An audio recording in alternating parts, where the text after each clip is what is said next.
चिराग पासवान खुद को मोदी के हनुमान कहते हैं, लेकिन दिलचस्प बात यह है कि यही हनुमान अब एनडीए के कई बड़े नेताओं की आंखों में खटकने लगे हैं। बिहार विधानसभा चुनाव के लिए एनडीए में सीटों का बंटवारा हो चुका है। बीजेपी और जेडीयू को 101 सीटें मिली हैं, जबकि चिराग पासवान की एलजेपी को पूरी 29 सीटें मिली हैं। वहीं जीतन राम मांझी और उपेंद्र कुशवाहा की पार्टियों को केवल 6 सीटें दी गई हैं। यहीं से शुरू होती है असली कहानी।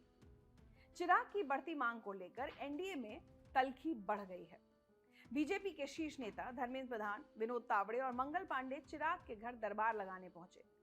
मांझी 15 सीटों की मांग कर रहे थे, कुशवाहा 12 सीटें चाहते थे, लेकिन दोनों को केवल 6 सीटें मिली। चिराग ने लगभग 40 सीटों की मांग की और 29 ले गए। चिराग की चमक के आगे मांझी और कुशवाहा पूरी तरह फीके पड़ गए हैं। बीजेपी का मानना है कि चिराग ने अपनी क्षमता से कहीं ज्यादा प्रदर्शन किया और दलित वोट बैंक को मजबूत करने के लिए उन्हें ये जगह दी गई।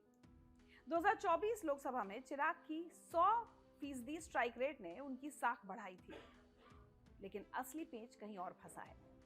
नीतीश कुमार भी सीट बंटवारे से पूरी तरह खुश नहीं है। जेडीयू का मानना है कि चिराग को 29 सीटें देने के कारण उन्हें कम सीटें मिली और अब नीतीश राजगीर, मोरवा और तारापुर जैसी सीटों को लेकर नाराज हैं।